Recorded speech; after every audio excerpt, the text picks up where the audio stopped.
Hey, Hello, what's everybody. going on? Welcome Hi, to everybody. Wednesday. Welcome, welcome. It feels like we were just talking about how it feels like a Wednesday today. Yep, and we were It's it's got Wednesday written all over it. all over it. How you doing, Paul? Sorry, today's got Wednesday written all over it. Did you hear that? How you doing? I'm doing good. How are you doing? Oh, good. I asked that What question you? before and you ignored it, so I couldn't tell if I Oh, was oh, if oh. I could you could hear me. I had some ambient noise going. Oh, okay. Yeah, you go first. How you doing? I'm doing well. No complaints. Actually, literally no complaints. That's not true. My back is hurting. Other than that, no complaints at all. Life is good. I'm at the point in my life where back pain isn't even a complaint because it's so normal. So, right. So you had a car accident. What? Well, 20 years ago? that 25 was years ago? 25. Yeah. 25 years ago, and I had a back injury 2 years ago. And like in the last week, I feel like it's starting to, something's happening. I'm nervous because I was immobile before. I'm like, I can't Yeah. return to that. Yeah. Yeah. Yeah. So I'm That's like not fun. doing stress yoga and trying to sleep differently. So I don't know. Immobiles for I'm the paying birds. attention to it. Mobilities for the birds. Immobiles for the Oh, birds. immobiles for the birds. Yeah, yeah. But other than that, it's been a good week. I'm looking forward to the weekend as always. Yeah, for sure. We had some interesting things down here. We just had graduation at the university. Mm-hmm. How It long did it go? was twice as long as two times too long.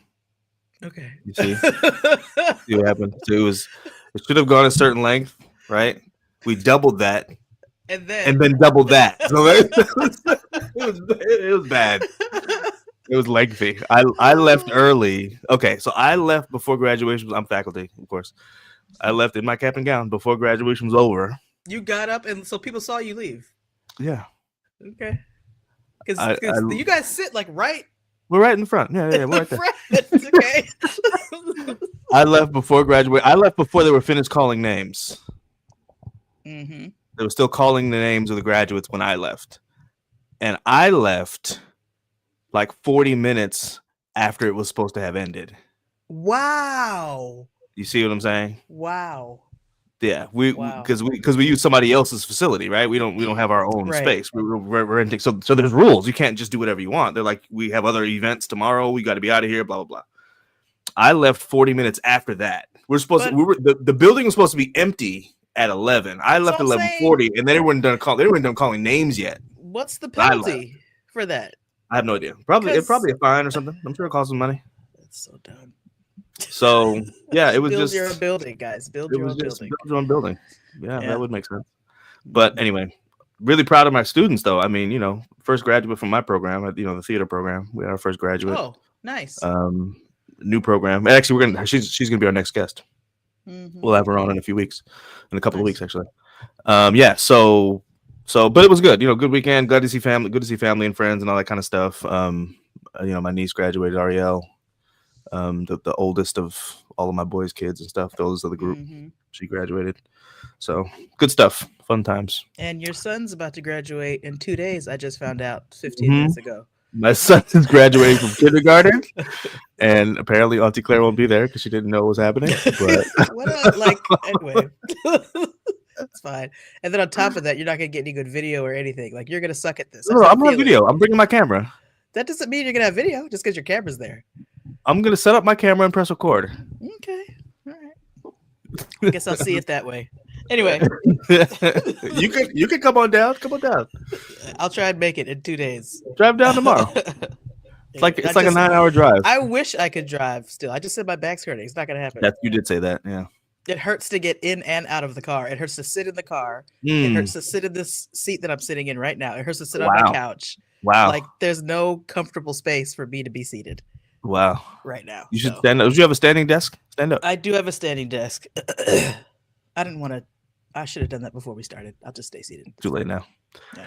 All right. Well, anyway, let's talk about our guest. I'm excited about our guest today. Yes. I'm excited. This is going to be fun. It's When gonna we be were good. when we were preparing to interview our guest, her name is Lori. She was just like, I'm ready to just talk about everything. So you know, buckle up, everybody. Yeah, we're gonna hold her Buckle to up. it. Buckle up. Before you buckle up, though, like, Oh, look at you. share, and subscribe. Yes, there you go. Like, share, and Do subscribe. do those things. Yeah, we're on here a couple times. We get on here a couple times a month. Club PK. We interview pastors' kids, talk about their experience. We have some fun. We tell some jokes. Sometimes it gets serious, and we talk about some deep stuff. We're not trying to get anybody in trouble, but we do tell the truth. If it's true and it was ugly, then sometimes it's ugly. I mean, it is what it is, you know. Yeah. So that's the purpose of our program, is to really just tell the truth about what the experience was like. And again, a lot of our guests have had positive experiences. Everybody has had positive experiences, but a lot of our guests have had like almost entirely positive experiences, right? Like they couldn't even think of anything bad to say. Great, amazing, glad they had that experience. And then sometimes our guests, they're just fewer positive experiences, and they just talk about what the reality was, you know. So nobody ever talks to PKs about being PKs, you know what I mean? So yeah, that's why we're here. The show interesting. Yeah, let's talk about their specific little, you know, corner of pocket of the world. Yep, where we are. That's why we're here. So let's do it. Let's do it. Ready, Lori? Let's do the Whether thing. You are or not. Here she comes. she's got thumbs up backstage. Here she comes. Hold on a second. Applause. Let me get my sound effects ready. Come on, man. Sorry. Here we go. I got it. And that Wrong is one. Not the right. Wrong one. Guys. I knew that was going to happen. Let's welcome Lori. I'll give you your sound effects here in real time. That was it. I got the right one. Second. I'll clap. Oh my goodness. I'll clap for myself. Yeah, there you go. Clap for yourself. There you go. David said you got to encourage your own self. You know what I'm saying? Oh my goodness. Indeed. Well, how's it going? Indeed. How are you guys doing? Doing well. Thank you for joining us. Yes, thank you so much. Yeah, we were talking a little bit backstage before the show Thanks started, for the invite. You told us some distressing news about the Cubs. Which we'll get into later, I suppose. But welcome to the show.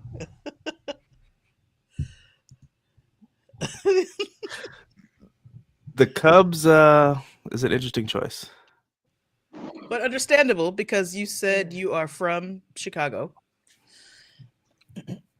My Cubbies. So talk about that a little bit. The whole, you said you're born in Chicago, raised other places. Just talk about that a little bit. How'd you get here? Not how'd you get here. How'd you get here, but just where into the from. world. Yeah, where you from? How did I get here? Ooh. Are there age restrictions on this podcast? Wow. You have to be a certain age to watch this podcast or no? Nope. Okay. So I was born in Chicago.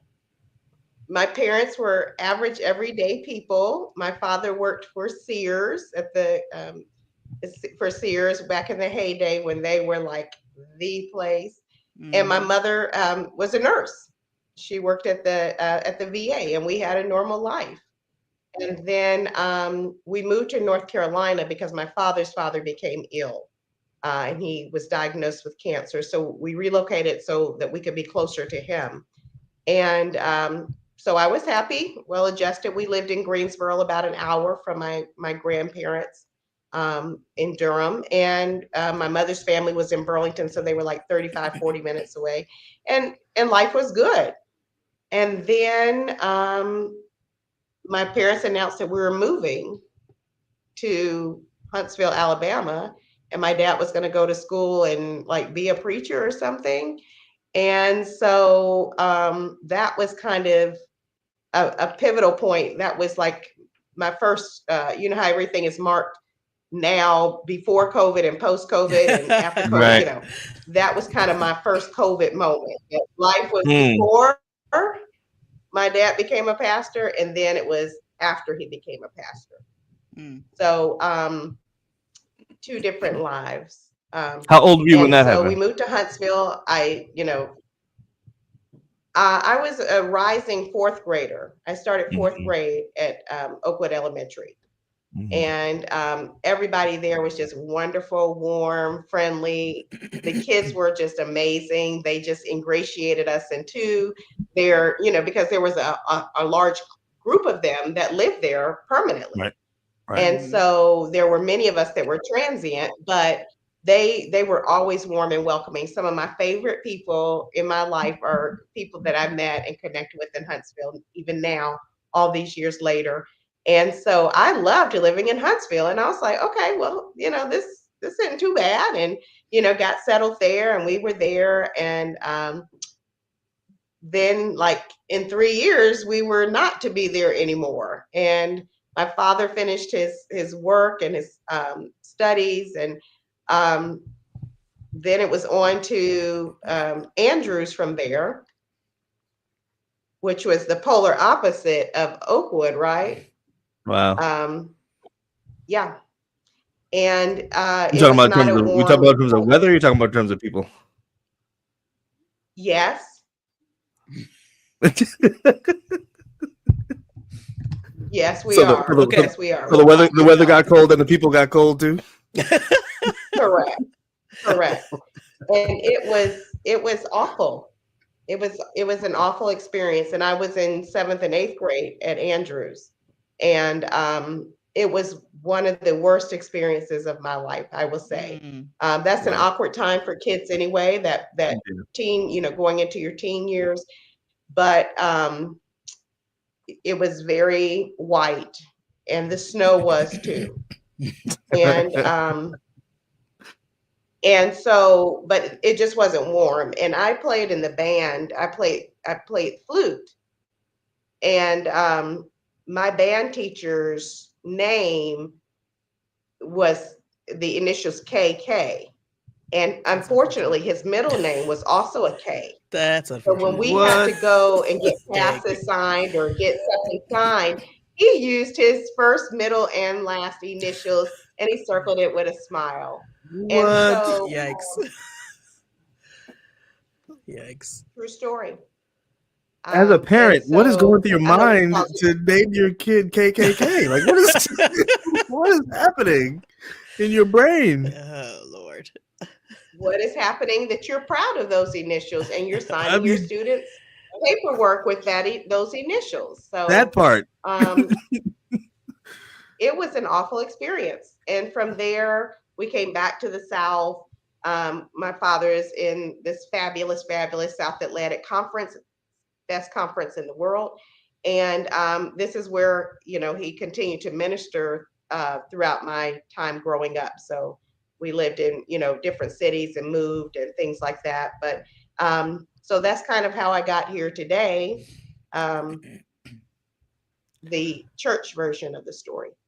So this isn't in our list of questions, but because I actually didn't know this, but I'm curious. I'm interested in your perspective on being a child, right? Pre-PK versus as a PK, right? Because you had some experience as a child. You said you were a rising 4th grader when your dad started school, and then 7th and 8th grade when he went to grad school.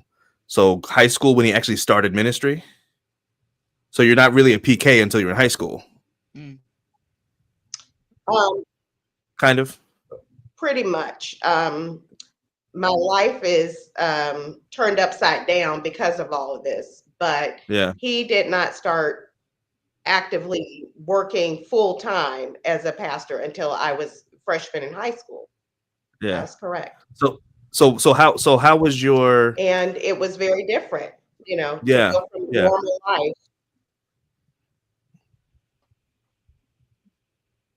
to a pastoral lifestyle. It was not. And when you're in high school, like beginning high school, that's a huge transition point in your life anyway, even under the best of circumstances.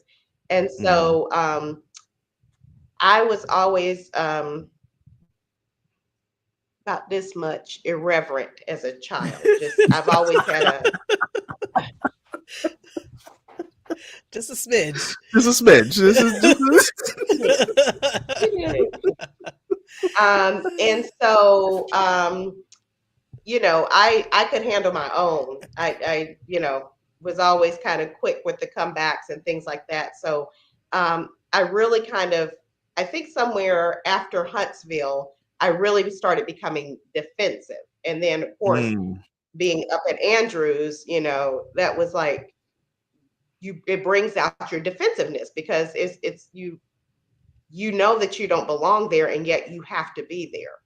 And you also know that they don't want you there. And so it's kind of like a fight situation that you're in, not a fight or flight, a fight or fight. And so I learned how to like stand my ground, and how to, fire off whatever I needed to.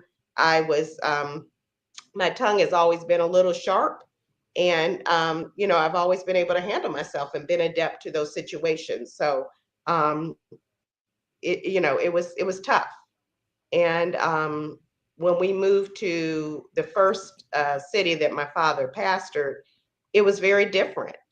It was different. The kids were warm and they were nice, but it was just a different. There was kind of a different expectation of me, and I felt that cloak being put on me. And it wasn't that I could just be this normal, average, everyday kid anymore. It was like an unspoken ceremony, that there was a cloak.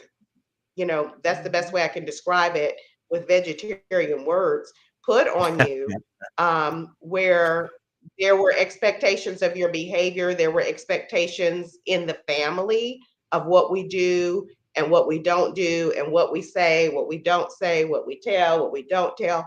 And so I kind of feel like we started living like a duplicit life, that we used to be just these people, and now we're these people and these people. We're these people at home, but in public we're these people. So it was kind of a shift that I wasn't prepared for, and I didn't want, and I didn't want that.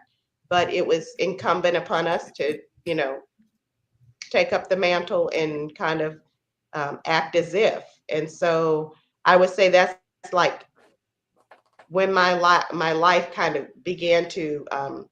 I'm a clinical psychotherapist, and one of the things that we do is with people, especially adults, is they're one person at work, one person at home, one person at church, one person here, one person there, and they get all these different, whatever version you get of that person is because of the environment that you interact with them.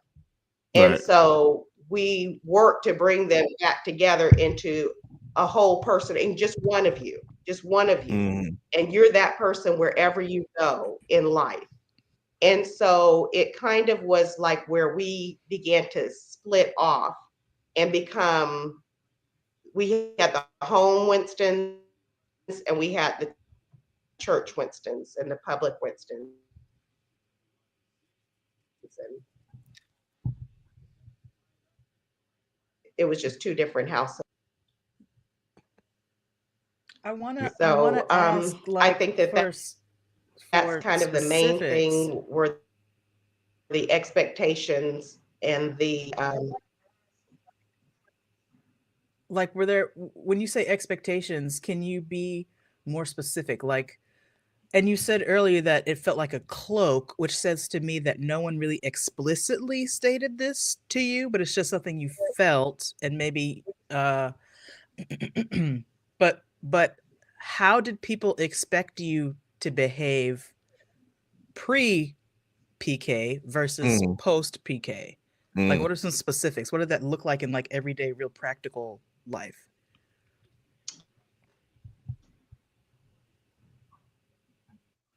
um I don't know if the expectations were really placed on me by the church people. I think the expectations were placed on me by my parents, that I would behave and conduct myself in such a way. And I don't think the church people did it to me at all. I think it was my parents that, one of my mother's things that she would say to us, and when we were growing up, and she's used this phrase even with my children, is Winstons don't behave like that. And so there was an expectation of how I was to behave. There was, our family has been in this game for many generations from the time the church started. My great grandfather went and heard Ellen White speaking, and became an Adventist minister. And so there have been Adventist ministers every generation of this denomination from my family. And so there's kind of an expectation of, we have a proud heritage in this church. I love being an Adventist. I would never be anything other than Adventist unless they kicked me out of being an Adventist. And then I would be a Catholic Adventist. But, that's a little inside joke that we have. But, this is my church or whatever. And so I think the expectations were placed on me by my parents, not the church people. So is there a difference in expectation versus being a family? Because it sounds like there's legacy there. So were the legacy expectations different from the PK expectations? Did they overlap? Because I'm interested now that you've said, like, there's been Winston, pastor every generation, basically. That comes with expectations too, right? Or did it? Yeah. There's hear me? Yeah. Can you hear me? Yeah. Okay. Uh-oh. So for legacy, like if I name some people who were in my family, people would be able to connect like that. Okay. So I'm related to and half the white people in the Adventist faith, right? And so my family, and then my grandfather there were like 12 of them or something, whatever. And so they all married other prominent families, a lot of them in the church. So I'm related to like all kinds of wonderful people. I love my family. And so there is a legacy, but there's also been with that came like, and we've had to acquiesce to the expectations, and a lot of them came through our family. It wasn't necessarily church people putting them on me. So we're having some connection issues. So you're going in and out just a little bit. I don't know what we can do about that. I'm just letting you know. we lost part of what you just said. Well, is it possible to take a commercial break and then maybe Lori leave and then come back? Oh, try that. Yeah, try it. Possibly? Yeah. Try to disconnect and then reconnect. And we'll take a commercial. The commercial will be a couple of minutes. Okay. All right, guys. So we're gonna take a quick commercial and we'll be right back with Lori Winston. As she gets reconnected. Here we go. This episode of Club PK is brought to you by Levites Vestments, the priestly robe company now bringing its services to the graduation community. This Mother's Day, shout out your mom at graduation with Levites Vestments. Instead of bedazzling your graduation cap, bring some holy bling to your robe game. The ephod comes in purple, blue, and gold, but can be customized for an extra 12% when you make your initial $1,212 down payment. They'll even engrave the onyx stones with the name of your university. No need to go to the dollar store for your accoutrement. Levi's vestments come already tailored with golden bells and pomegranate-shaped tassels. Not only that, the attached cloth breastplate of judgment comes pre-installed with backlit Urim and Thummim.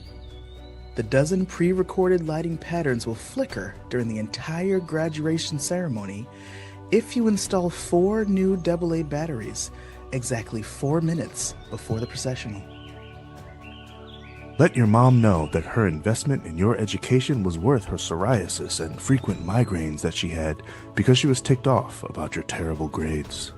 And in honor of their own mothers, The owners of Levi's Vestments are offering a matching adjustable sash for a limited time.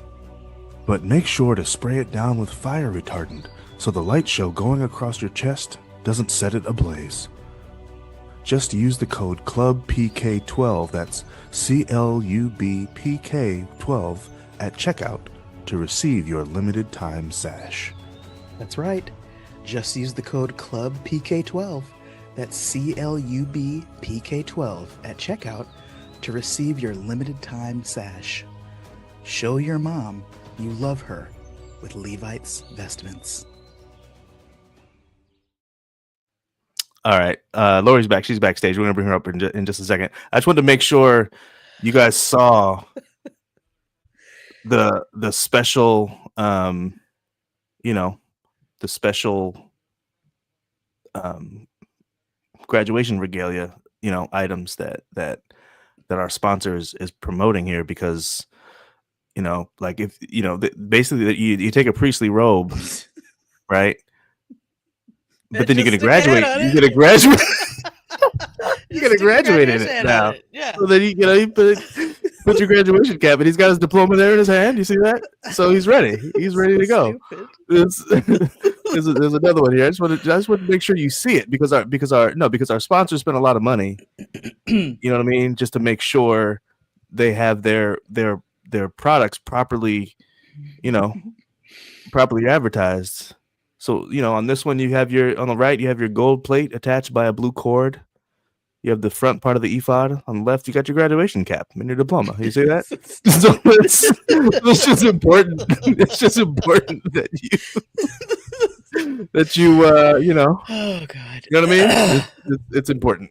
Are the beards sold separately is the question.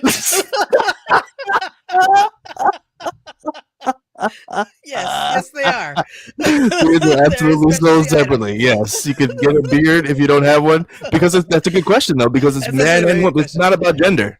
Yeah, it's not about gender. Men and women both graduate from college. So, all right. So, Lori's back. Okay. So, yes, our brief departure from seriousness here.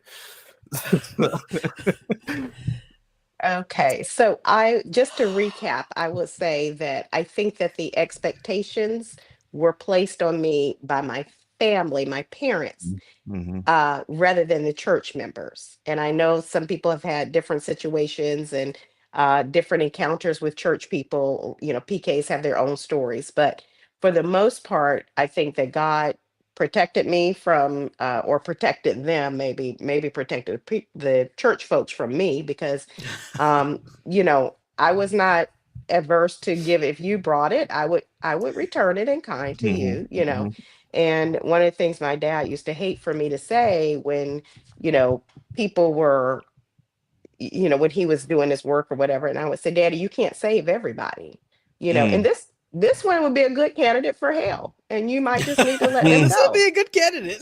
This is a good candidate for hell.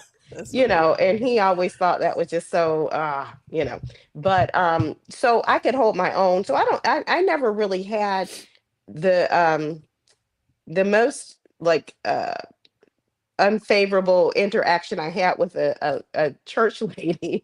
It was the day I was marrying her son. And she was, in there helping me get dressed and everything. And she said, yeah, well, he might not always be your husband, but he'll always be my son. Wow. And that's like before you married him, he has that to say. Had the girl had a little bit more courage, she would have been out the door.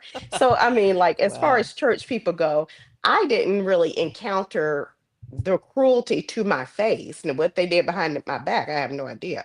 But to my face, and to be honest, that's one of the reasons, and probably the primary reason, that I'm still a Seventh-day Adventist today, is because the church people that I encountered were wonderful to me. One thing I will say about my parents is my parents never brought church business into our home. So I never heard the ugliness at church board meetings and this and that and all that, and who was saying mean stuff about my parents.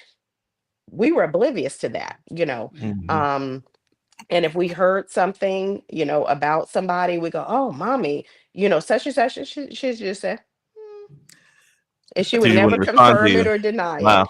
So Wow. we never heard our parents in the home talking ill about church people. Mm-hmm. And Mhm. so I think that coupled with the people that I was surrounded with in my church that were very loving to me, um, I think that that's what kept me in the Adventist church. That's why I think I'm still Seventh Day Adventist today, was because of the church people. And I know there's there are PKs that have a polar opposite story Yeah. than Yeah, mine, right? for sure. My PK issues were not with the church. My PK issues were more in the home, Yeah. and the church was a saving grace for me, quite literally. So with that in mind, because you said even before the show, and we were just kind of talking a little bit and just chuckling together and stuff, and we started our little inside joke there. You claimed the Seventh Day Adventist Church pretty strongly. It's like, this is my church. I'm not going anywhere. Which is great. I think that's Unless they cool. kick me out. Unless they kick you out, right? Right. There's still So time. there's still never say never. So Yeah. that's great. That's great. I'm glad you had that experience. So then I'm wondering, because we're still kind of talking about this idea. This is new. Like I said, I didn't know this. This wasn't in our prep information. I didn't know that your dad joined the ministry so late in your life, right? I didn't Mhm, know you weren't born into it. So mhm. then I'm wondering, because you're talking about the legacy and the family and generations and generations and generations. So I'm wondering if it was very different from being a pre-PK to being a PK, since it wasn't really about the church at all. Was it very different? Was there a difference in how you were treated, and how because you're not you have siblings, yes? Yes, How many siblings do you have? yes. I have one sister. She's Okay, and you're older. older. She's older. Okay, so you're the I'm youngest. the baby. Okay, Mhm, so mhm, if you're in ninth grade, she's somewhere older than that. So you guys both mhm, are very much able to have, like, you had a whole childhood before he mhm. entered the ministry. So again, I'm wondering, how was it very different, or was it always Winston's don't do this even before your dad was in the ministry? I don't think people really cared. Like Mm, we were just average church people, in my view. right. We were always just average church people. We went to church. My mom and dad, participated in service. My father was an elder. Like, we were just everyday average church people. So we were just like everybody else. And so there wasn't like an expectation for church behavior. I went to Adventist schools. Was there. I had my friends at school. We were there at East Market Street, Seventh Day Adventist Academy. And we were just average, everyday people. I didn't feel the weight and expectation placed on me until my father um, took on the role when I was in ninth grade and Right. became fully immersed in that, became his full-time job. When that happened, I kind of have two questions. Um, because a freshman in high school is what, 14? And Thereabouts. just those high school years period, and even into college years, people are figuring out who they are. Yeah. And to have such a shift in your home, it sounds like, between pre-PK and post-PK, do you feel that shift affected your identity in any way, like who you felt you were, or were you Mhm. steadfast in who you were before and after the change? No, so I started high school in Atlanta at GAAA, Greater Atlanta Adventist Academy. And I was there and I was happy and I had my little uniform and I was jealous of the kids that could take MARTA. They would all walk in a big, massive, movement to the MARTA station after school. And I had to be a car rider. And, Hmm. I just thought that was the coolest thing, that they could all ride MARTA home in the afternoons and to school in the morning.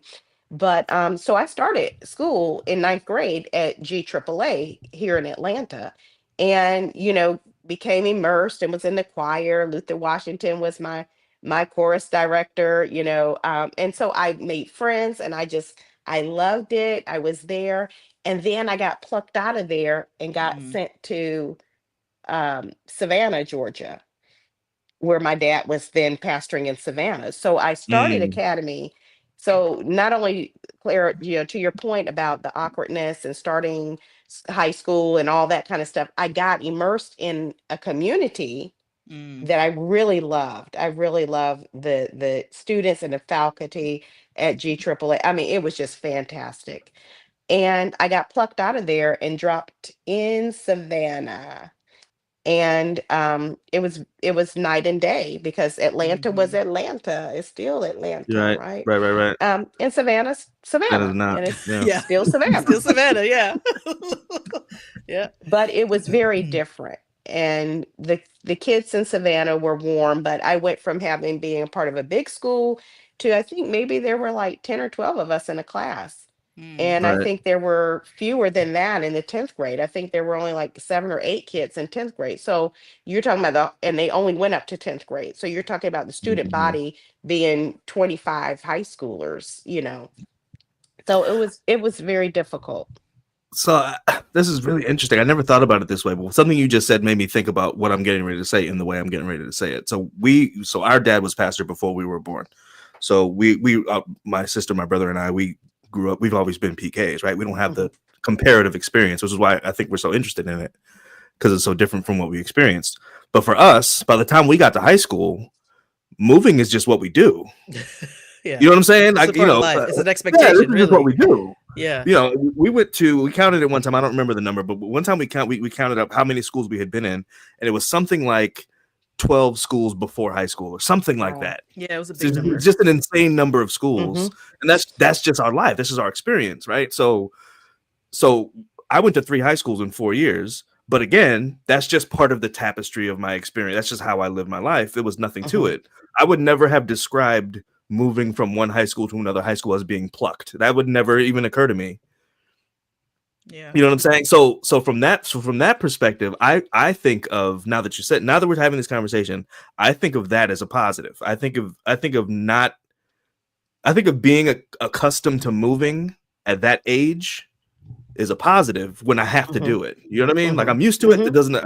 My identity is what it is. I'm not. Because I went again 3 high schools, right?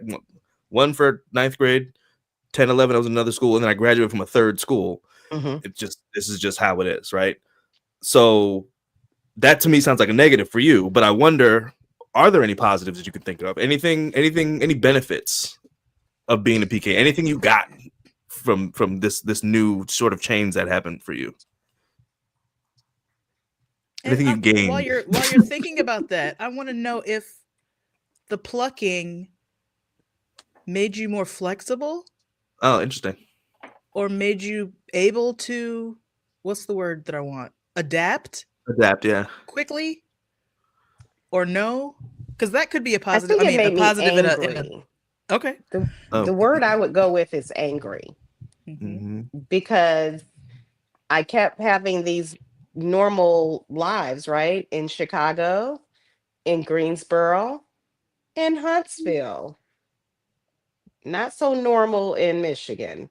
And then back to Atlanta. So I kept getting plucked out of these normal situations and moved, and I was moved along, while it wasn't to churches and districts and things like that. I was moved along at the same increments that probably as you all as a pastoral family were doing. We were in Right. Huntsville for 3 years. We were in Michigan for 2 years, and so I moved from Chicago when I was like getting ready to start kindergarten. And then I was in Greensboro from kindergarten to through 3rd grade, and then Huntsville 4th through 6th grade, and then 7th and 8th grade in Michigan. So the cadence of my life was in harmony with what you guys were doing, Mm. but the expectations and the weight of it all wasn't on me. The Mm. spotlight wasn't on me. It was just that here we go again, being, having to move from here or there. But there was something very different that was kind of placed on me when we moved to Savannah, and I felt it. And so, Claire, my adjective that I would use to describe me after that point would be angry. I was Mm-hmm. just very angry that my life, which started off so normal, has become very abnormal, and that um, we seem to be getting further and further. The family dynamics and who we were in the house and with the family was getting further and further from who we were in public. And so Mhm. when we were, in Chicago, we were one unit. We were who we were. And then in Greensboro, we were who we were. And then in Huntsville, we kind of started getting a little bit spread out. And that's because my father was in school and had, duties and responsibilities at school, and he had a family. And so we were and the family, in Huntsville. It was Bill and the family, in my perspective. Mm. And so it kind of started spreading there. You think about a baby, an egg being conceived, and then it's one unit, and then it splits into two and becomes identical twins. So it was Yeah. like we had identical lives. We were Hmm. the same people, the same thing, but they were very two different lives now. And they walked and talked very differently, and they acted different, and they were identical, but they were very different worlds and very different beings. What did that look like? Not metaphorically. What did that actually look like? Um, it was confusing, um, and it was angering to me, and I became angry early on, and I would take it up, suck it up and stuff. But I think that, like, really when I moved to Michigan and had that awful experience. Oh man. Uh-oh. And we're getting to the good part. I know. I don't know if you can hear us, Lori, but you went totally black. Yeah, we can't hear or see anything. We can't We hear still or see see your name anything. though, which means Yeah, you're your name still is there, and connected. you're on the screen. Mm-hmm. Let's play that commercial again. I was gonna say let's go back to Levites. By the way, Levites, Levites apostrophe is what it should be. Oh, Yeah. Levites, S apostrophe, Yeah. investments for the Levites. Yes. That's my bad. I'm looking at it and look at the notes. I have Levi's on the script. Yeah, the commercial itself might be right, but you're talking about, you're looking at the commercial. Look at the notes. Look at our notes. The show Commercial notes? 5. Yeah, the show notes. I have Levi's on there. Mhm. And I did that a bunch of times. I had to edit the edit a bunch of times because I kept writing Levi's. Mhm. Anyway, I don't know what's going on with Lori's thing. What is I don't happening? know. We need that juice though. You wanna play Levites again? That was pretty funny. I mean, it's so stupid. It's really dumb. It's pretty dumb. stupid. We gotta play something. All right, so let's play the series commercial at this point. It's short though. Okay. All right, one more quick commercial break, and then we'll hope Lori's back because we want to get to the juice. Be right back, guys.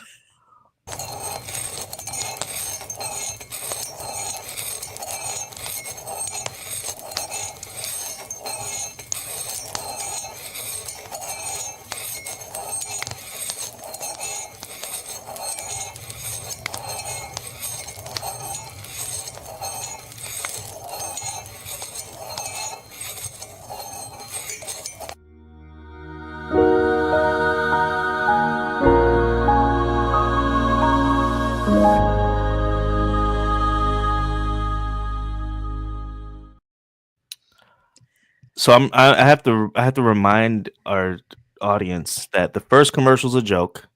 The second commercial is not, even though that commercial was a joke, but the product is real.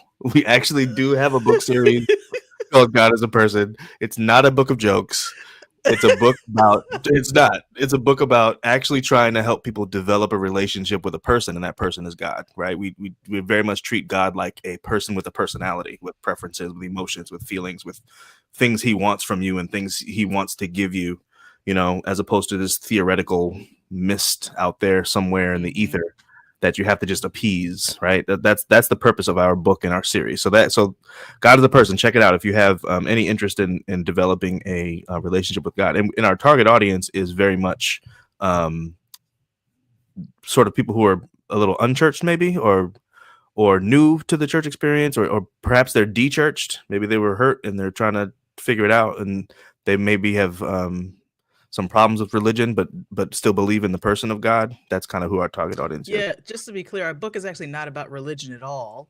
That's true. But we were thinking about, when we were writing, we were thinking about people who had religious experiences, and we really wanted to encourage them to stick to the person of God, no matter what their religious experience was. So That's right. just to right. clarify that a little bit. Yeah, it's a Lori's relationship book, not a religion book. Lori's back. Put her back on. Okay, here you go. What is that? Okay. That's me banging on the table. Is that Sorry. banging on the table? Okay. Sorry. It's a terrible idea. We can hear all that. So you were asking me what that was like. It was confusing, it was angering, it was frustrating, and it was hurtful. It was hurtful because not only did our dynamics where our addresses changed, but our family dynamics changed as well. Mm. And my parents went from being my parents to being, pastor and sister, first lady and pastor and all that stuff. So it was a lot of change at one time, at a pivotal time in my life, and I resented it. There's a word, resented, the change. And so because and then I had to live, I felt like a life of um duplicity, like there were two different things, and so it was just very angering to me. And I think when I was about 14, I really became angry, angry, angry. And it just like went from there. And um that was just kind of my core feeling through life. Whatever, I went through, whatever, that anger was like germane and like was the main core of my feelings through most of my adult life, my 20s, and now, my adult life. And so that's what it felt like. And it was very angering and very upsetting.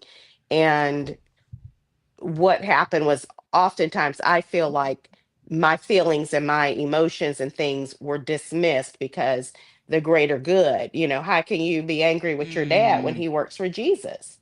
You know, and how can you be angry at Jesus? Yay, rah rah for Jesus. You can't That's be angry at interesting. Jesus. Like, it's interesting that because what you're suggesting, and I think sometimes this is absolutely true, is that people equate the pastor with Jesus. Right. It's like they're For not. sure. They are not the same. For sure. They're not the same. Sometimes the pastor equates himself with Okay. Jesus. Come on. Very true. Tell the truth. Tell the truth. So yeah. So let me ask you this. So- I kind of have two questions here, and one of them is real quick, but the second one is what I really want to know. So you keep saying the word anger, right? And angry. Are you saying that as an adult looking back on that time in your life, that was an angry response, or in real time when you're 14, you're 13, are you like, I'm angry all the time? Are you aware of it? Well, I wasn't. I had like, there were times that anger would plug in, right? That Yeah. there would be instances and things that were very angry to me. And it took me through my adulthood and through therapy to really get to the point where I could parse out my anger, what it was about. Mhm. It was Mhm. just this big old conglomerate, just this big ball of anger. And so it took me lots of prayer. Y'all, when I say I pray, I pray. I am a praying woman. It took a Wow. lot of prayer and it took a lot of therapy for me to be able to parse out and to say, here you go, this anger belongs to you, and I got this Right. anger over that, and so where it wasn't like just so big for me to handle. And so I've been working on that through the years, and I've just gotten to, in the last maybe like 3 or 4 years, where I have like started rewriting my narrative, where anger is not the core string and thread through it all. And so I was always labeled the angry one, the troublemaker in the family. And I went Yeah. back and through therapy and prayer, I went back and said, where did this come from? Where did this narrative come Mm-hmm. from? And I had to go and unwind this whole tapestry. And I found that I did have a lot of anger, but there was also a lot of BS mixed in there. Can you say that on Mm. this show? Yeah, You Sure. guess? okay. I guess so. Okay.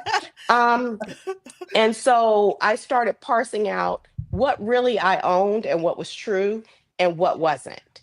And Mm. so a few weeks ago, I put a little narrative, a short little story, some little essays on my Facebook page about my experience because it was during this time too, right? That I was a teenager and I had a baby, right? So this is all this time that we're circling around in, in my early high school years that I became a teen mom. And so How old all were of you? these factors are in there. I'm sorry, would you say, Paul? How old were you when you got pregnant?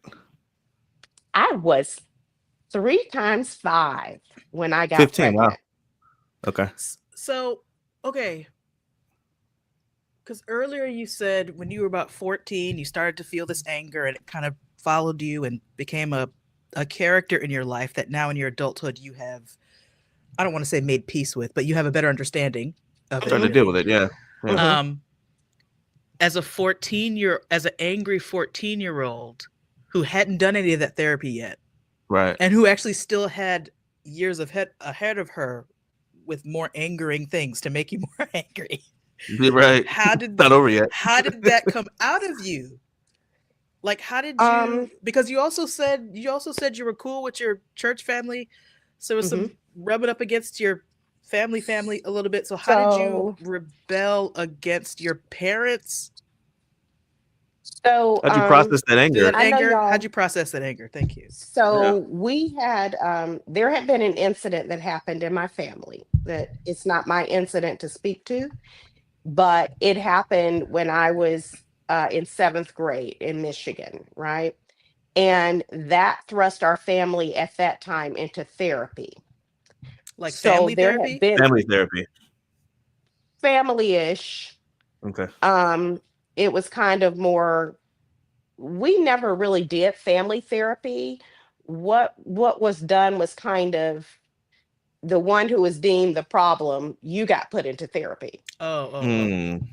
And Mm. so I was not necessarily like really involved in that therapeutic process at that time because I was not the primary. And so I went when they had family sessions, I was included in part of that, but I see. I wasn't the primary. So I didn't really begin to work out my own salvation with fear and trembling through therapy at that time. Mm-hmm. And so um, when we and then I was put back in therapy after I had my baby. So, um, but I just like that anger. And so I didn't really have time to really work through and feel that anger so much because when I got pregnant, that anger had to be put away and packed away. And it became fear because Mm. my whole situation changed.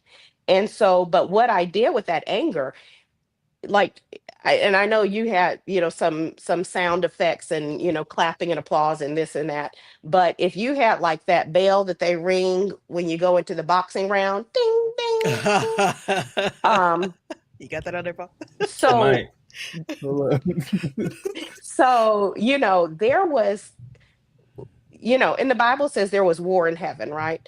So Uh-huh. there was war in our family, and it was just our home life was not the church life that we represented. Mm-hmm. And I consider myself a contender. There's one time in my life I will say that I was a victim of something.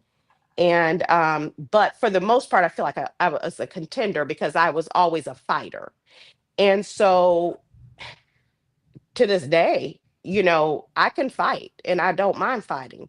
But there was always like locking of horns and boom, boom in my home, primarily with me and my dad. Because I think my mom and my sister, you guys know my sister, and she's sweet and kind and very docile. That ain't me. Okay. Um, that ain't me. If we would have been Jacob and Esau, I would have had the red hair and I would have been, like, You'd be like, let me get some um, lentils. yes, who were it? James and John, who were the sons of Sons The of Sons thunder? of Thunder. Thunder, I would have yeah. been their, sister, okay? Legit. And so, and so my dad and I have always kind of, from the time, like, when I remember being really close to him when I was a little girl and adoring him, but then kind of like the Huntsville years and the Andrew years, and then especially when we got to Savannah, mm-mm, mm-mm. We locked horns, and we've never been close really since then. And we have Mm. Wow. had a very contentious relationship. I mean, So, contentious, police so contentious. So yeah, we have had some, and so we lock horns. So when I got pregnant, um it wasn't so much that anger anymore. It became fear and it became survival for me. And so that's kind of, I put the anger aside because now I had this new life that was growing in me. Mhm. I had to take care of, and I had to start figuring some stuff out because I got Mhm. put out Mhm. of the home, and put into a group home. And so then my life, like, it just became, now the anger is still adding on. The tab is Right. still running with the Yeah. anger. It's like a taxi cab, that meter is still running and anger is still growing. But my focus was survival. What do I do next? I'm 15 years old, and you all are asking me before we started, how Adventist am I? I was 15 years old and I was in the world on my own. I lived in a group Hmm. home. Yet I went to church every week. The people at the Hmm. group home or the people from the church would come and pick me up from the group home and take me to church every week. So I still went to church. To your Um, dad's church? Amen. Okay. And where he sat and preached grace and mercy for all of you, not you, move, not you. I'm so confused right now. Let's go back for a minute. You answer, because as you're talking, I'm thinking of questions, but you're kind of answering my questions in this narrative, Hmm. and it's a really thank you for sharing this with us. Hmm. Right, Mhm. this is super personal, but Hmm. um, one of my questions, you answered it. One of my questions was, because you said earlier, Winstons don't do that. How? What's the response to pregnancy? That's clearly something we don't do, right? Obviously, when you just told us they kicked you out. Is that what we? Well, now, Okay, now, I jumped the gun. now, Okay, let me just ask the now, question then. Let me just ask the now, question. now. Hmm. Let me just ask the question. It was what was the response? You got pregnant. What's the response? So the Holy Spirit withdrew from our home, Wow. and it was not good. Those are my two words. I'm going to describe it. Not good. And I was moved out of the home. I was sent to live in a group home for teenage girls, and most of them were wards of the state. And they were too old to be placed in foster care, but they had come in and out of the foster care system, and they were wards of the state. It wasn't like a private home for girls and wayward Mhm. girls that, it was street folks, and not I street didn't. folks, I but didn't know you could do that. I didn't either, but let me tell you, you can. I Wow. did You not know you can. could do that. You can.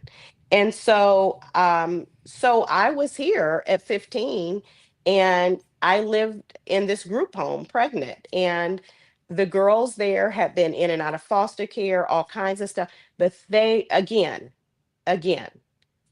my thread through this whole thing is the goodness of the Lord, Yeah. because I could look back now and I could write about this a few weeks ago, because it was me raising my Ebenezer. Mm-hmm. Hither by thy help I've come.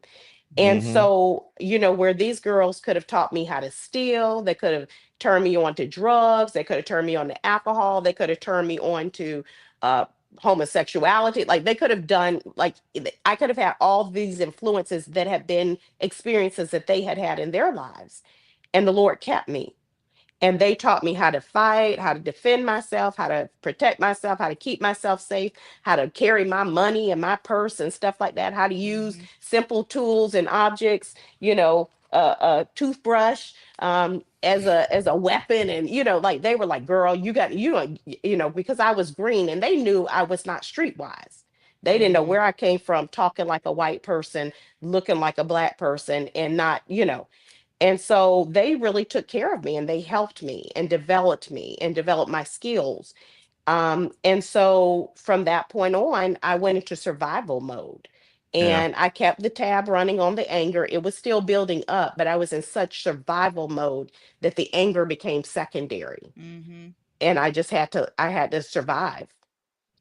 How But long were you in the the group home? goodness of the Lord, um, throughout my pregnancy, until I delivered. Um, and the goodness of the Lord is I always went to church. I did not start eating meat because they had bacon and pork chops and seafood boils and all that kind of stuff, because this was Savannah, right? I never started doing that. I'm 53 years old. I do not have my ears pierced. I do not have any tattoos on my body. Like, the Lord kept me right by his side. And I was like, let me go over here. And he was like, get back over here, girl. And so all the things that I could have gotten into, I mean, getting pregnant is a pretty big thing, but I didn't. The Lord did not allow me to stray any further from his side, and he Yeah. tethered me to him, and he kept me all these years. He's kept me. And so I still am a Seventh-day Adventist today because God kept me. So all of these experiences, but the anger was still there, it was still building, but I had a different priorities and different perspective now that I was going to be a mom at 16. All right. I mean, There's so much. there's so much, but I'm going to ask you what's probably going to be one of our final questions, because you Hmm. talked about on Facebook, you kind of put this narrative um, out there talking about your experience. And so where are you now in your PK journey? How do you feel about things? So when you look back, now that you've been through the years and the therapy and looking back and all that kind of stuff, where are you now just in your relationship with being a PK? I don't really consider myself a PK anymore. My father retired, and he's back working in ministry now. But I'm just me. And I Mm-hmm. emancipated myself from any expectations, any labels. It is hard for me. I was sharing with you guys earlier. It's hard for me to physically attend church now. I did Yeah. go this past Sabbath, and I'm doing better. I would go online, and I pay my tithe and offerings online, but being there physically, because for years, people, I go to church, oh, I love your parents. Your parents are great. No, you love Pastor and Sister Winston. Mm. Right, not the same people You Two out don't different there. know my people. parents. Yeah. Mm. Yeah. Two Yeah. Yeah. different. And so it So was church for hard you for then is me. triggering It to can be in be. those It has spaces. Yeah. been. It has Mm-hmm. been. Wow. And so I'm just now getting to a place of peace with that. And sometimes I'll slip into a white church where they don't know me, and I could just be Yeah. there and nobody knows anything. And Yeah. and so I'm getting more at a place of peace with attending church again. Again, I study to show myself approved unto God. I go, but this going back to church is a part of my healing process. And and it wasn't the church people that did this to me. Let me be clear. It wasn't the church people that placed me in this position. Mm-hmm.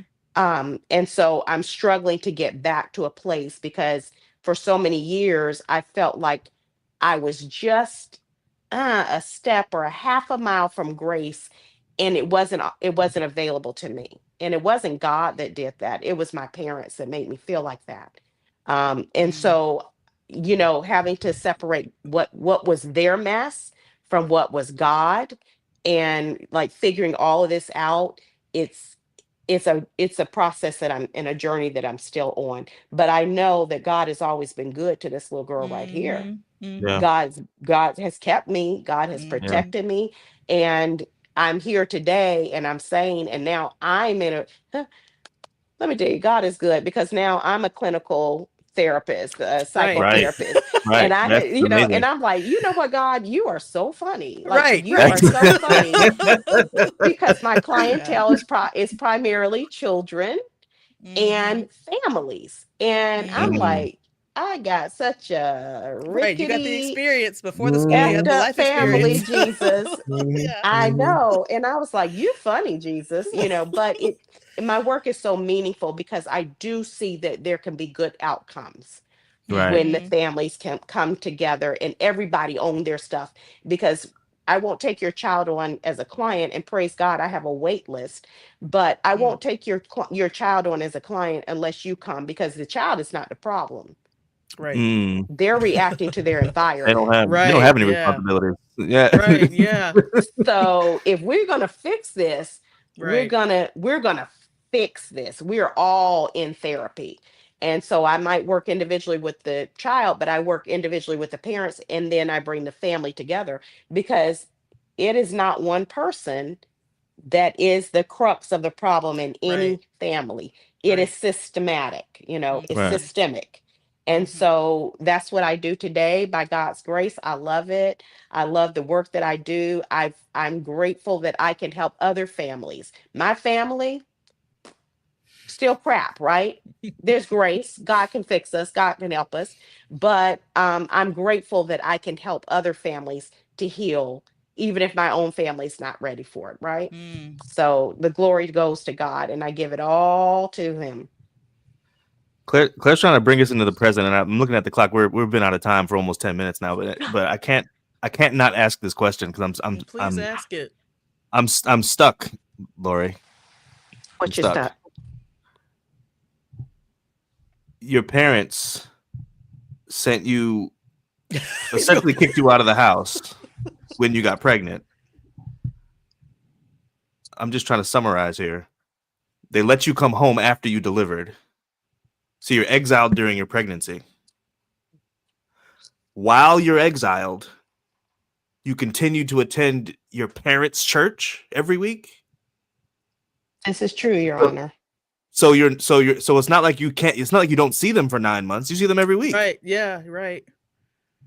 Not Do you only go that, but home you're during do hearing. you go back to the house during the week and stuff, or you're just? I mean, how does that? Oh my God! So clearly you did not read my thing, because I didn't read it on purpose. I didn't Yeah. read it on purpose because I wanted to be Okay. fresh for this So conversation. I I'll go back and pulled read it them. now. I've pulled them down. I'll send them to you and share them with you. But I Awesome. pulled them down. Okay. I just put them where only I can see them, because I did not want them to continue to be spread and moved Mhm. around, and so, but I'm happy to share them with you. But yes, that is correct. I went to church every Sabbath, just about every Sabbath. Mhm. The church people were good to me. They took me home after church and fed me. Um, it was I can't explain my parents' position and why they behaved as they did. I just can share my experience and what was going on with me and the group Right. home and life from my side. But Right. one of the things that happened, and I was not, and to this day, I'll just be honest, since we're here. I have never, since high school, even when I lived back at home, have never felt warm, safe, or welcomed or loved in my parents' home Wow. since I left, when I got put out when I was pregnant. And one of the things that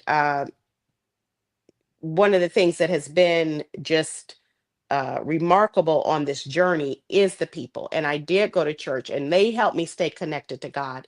And all along, the church people were really my saving grace. They were there for me. It's amazing. And so, but yes, and so it's a big story. Yeah, you just answered a question that I had, and the question was like, how did you stay, like, because this is a lot that's happening to a young person. That's the other thing. It's not like you were a grown adult. You were a young person still developing Still during trying to this figure it time, out. and all this stuff is Mhm. happening. Mhm. And as you were telling your story, I was like, how are you still in a relationship with Christ? Because like, No, seriously, because that's incredible. And That's this is incredible. where this is this is why I That is the appreciate this story power so of much. grace. That is the Yeah. power of Yeah. grace. But it Grace also is speaks sufficient. to it Oh, also grace is speaks wonderful. to God being a person and not Yeah. a building or Right, not right, Correct. right. Right. not A set of a rules or pastor whatever. or you know what I'm saying? Yeah, exactly. Right. He's a living, breathing person who Mhm. has personal relationships with us. Mhm. And that's the only reason why you can go through that, something like that, and still have a personal relationship with the person of Christ, as opposed Yes. to Yes. some what did you call it earlier, Paul? Some mist in the sky or something Yeah, that's yeah. yeah, like that's A mystical incredible. being. Yeah. Yeah. Mystical Yeah. being, right. It's all, I give all the praise, honor, and glory for me being where I am and who I am today to God. There's no mistaking, there's no universe, there's none of that for me. I have a personal relationship with God, with the Holy Spirit talking through me and to me and Jesus. All of that. That's why, when we began, I said, I will always be a Seventh-day Adventist. Um, Mhm. and I will always, because this church, the doctrines are true, but because God is so good. And I can look back over my life and I see where humans weren't good, where my own parents weren't good to me, but God always was. He always took Wow. care of me. He always Wow. provided for me. He always loved me. Never have I had to beg bread. Never have I had to go out and work the pole. Not that I'm not opposed to it. If the tariffs and You know, stuff Yeah, do go that's what what you up, do what gotta you gotta do. do, Do what what I'm you saying? gotta you got to do. do Do what You you know it. what got I'm to It's saying? do. This is expensive. what you I gotta people agree. in do. people in the clubs, people in Magic City need to know Jesus too. But Yeah. I'm just so in love with God because of what he did for me personally. And I am finishing up a book. Everybody's like, write a book. And Oh, I'm like, Yeah. this would be a Definitely. Share fantastic it with us. book. We'll share it. Yeah, you We'll already promote it started with for your sure. Facebook posts. I That's Yeah, we'll chapters promote started it. 1, with the 2, and 3 right Facebook there. post, Exactly. but it might be something you have to show ID and buy behind the counter. But it's Can coming only get so real together. on YouTube. You can only get so real on YouTube. Yes, We have but God is ratings. good, and he has kept me. And that's why I've never, I was talking to my son, he's an adult, and he was saying something. He's like, "You never smoked marijuana?" I was like, "No." He's like, "Never?" I was like, "Never." I said, "You have?" Um, you know, and so it was like so many things, so many ways I could have gotten out in the world, and who was going to blame me? Who was going to Right. blame me, and who was going Right. to check me? Right. Right? Yeah. Right. Y'all, God kept me. God kept Wow. me. And so there was enough grace. I found out, my dad didn't tell me, but I found out Through God experience. has enough grace to cover my multitude of sins. Right. That's amazing. Right. And And not only his. my sins, my parents' sins too, Yep. because they have sinned. And we all have sinned and fallen short of Right. glory. But there is enough grace, there's enough love. I love my parents. I don't always like them. They don't always like me. They might not love me. I don't know. But I wish so much grace, that the same amount of grace that God has poured and into me and over me and around me. I wish that 10 times more for my family. But yeah, And he'll We're supply out of every time. We gotta need. Yeah, we are. I know. we gotta go. Hey, I have a random trivia question I want to ask you. Okay. Let's And then end on a light note. we're gonna end on a light note. We're gonna let you go. Great, Lori. This has been amazing. Thank you so much. Like, Thank you thank you so for much having for me. you've been fantastic. I mean, like one thing we always find out with these episodes is that an hour is just not enough time. We know that. We're talking about a whole person's life. There's no way you can get into an hour, right? So we knew we would just scratch the surface, but we got some stuff worth reading about when you push that book out. That's for sure. Exactly. We got some. It's, We got some it's a stuff worth reading juicy about. read, if I may say Yeah. so myself. Yeah, we go. So we're gonna ask you this quick trivia question, then we're gonna get out of your Okay. way. You said that you are a fan of the Chicago Cubs, and of course, we Yes. mentioned that Claire and I are both huge baseball fans. Mhm. So in 2016, the Cubs won the World Series. Mhm. Amazing, right? Mhm. What a great moment in history, ending a drought. The question is, how long was their drought between Ooh. 2016 and their previous World I Series don't win? How think we long was the won drought? one since like the 1920s, I think. Like it was like 60 or 70 years. Like it was a long time. It was I a can't long time. remember. I'm gonna give Um, you. I'm gonna give you I'm gonna give you a clue. The okay. drought was the longest drought in the history of major sports in the United States. Wow. The longest drought in the history of longer than the Red Sox. The longest drought in the history of major sports. I think it was like It's over now. So what's that it's guess? Go ahead. 67 years. I don't know. It's something about the 60s. I don't know why that strikes me. Okay. The 7 But is I think right. it was 60 or 70 years. The la- Somewhere around there. the last number is 7. So 67. The 6 isn't right, but the 7 is 67, right. It's something 7. 77. Okay. 77. Final answer. I'm gonna go with 77, and I'm gonna throw in, but we got a Pope out of Chicago for my final answer, Alex. That's my final answer, Alex. Well, the win in 2016 kind of redeems a lot, right? And then of course the Pope is a great it's a great pickup for the city. The answer Mhm. is 107 years. 107. 107 Thanks years. be to God, that grace Yeah. and mercy. So Right, exactly. 1909 to 2016 is That's that drought. crazy. Yeah. 107 years. I spent a Wow. lot of afternoons at Wrigley Field and Harry Carey, and I mean, it's the best Harry Carey place. was It's the amazing. best ballpark to watch baseball in America. Mhm. We watched a lot of Wrigley the Cubs Field. because before we could buy our own sports packages, and now we buy the MLB package and watch everybody. But we had WGN in all the cities we lived in. Mhm. They played a bunch of Cubs games, so Mhm. we watched a that's ton of true. Cubs games growing up. I like the Cubs too. Mhm. During the Sammy Yeah. Sosa years, we watched a ton of Oh Cubs games. yeah. yeah. Yeah, yeah, So yeah. it was We fun got to stuff. go. We got to meet. I used to make posters and stuff, and Nice. they would have me, like the media would bring me down. I get the autographs. We got to know the players, and they would leave tickets for us at will call. Oh, nice. And we Wow. could just go, yeah, that's back in the day when Leon Durham and Sean Dunston and all those were Mhm. I remember Sean Dunston. playing Lee Smith with his Mhm. amazing arm pitching. And Mhm. so yeah, so we were true Cubs fans through the drought. Through the Through the drought. drought. And right? that's a true fan. That's a true You fan. know, It's when a your true when your fan. You ain't team ain't winning doing nothing. nothing, exactly, and you're still a fan. Yes, indeed. Thank Indeed. you So so Good. thank Thank you you. much Thank guys. you. for All This right, has coming been Lori, on the show. really lovely. appreciate it. Thank you for All right. sharing. guys. So we're gonna put you backstage for a minute. We're gonna close Okay. out. All All right. right. Wow. We could yeah. I don't really We have could do another words. hour easily. That was a We're just amazing getting started. Like story. you got a lot to Yeah. say, man. Yeah, and there's a lot I more. wanted But to she get can into tell us I wanted to get everything because she into needs to get that obviously, book out there.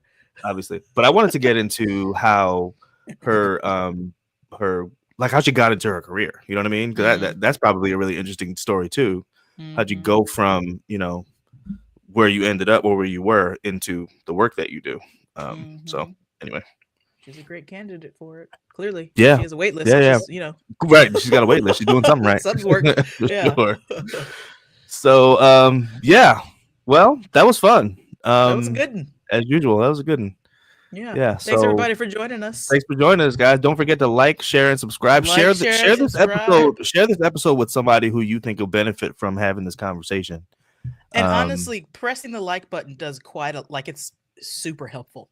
It does a lot. It's really helpful. So It does a please lot. press that like button for us. Press the like button, subscribe to the CP Nicks page, buy God as a person, and get to know God for yourself.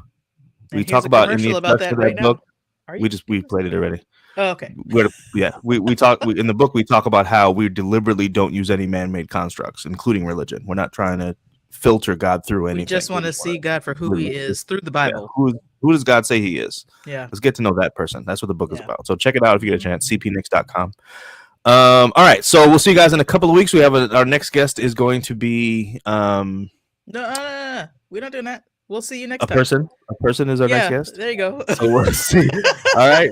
Thanks for joining us, All right. guys. You're very brave. Thank you, Lori, for your honesty. And Yes, thank you so we'll much. see you guys in a couple weeks. Peace. Play. There we go.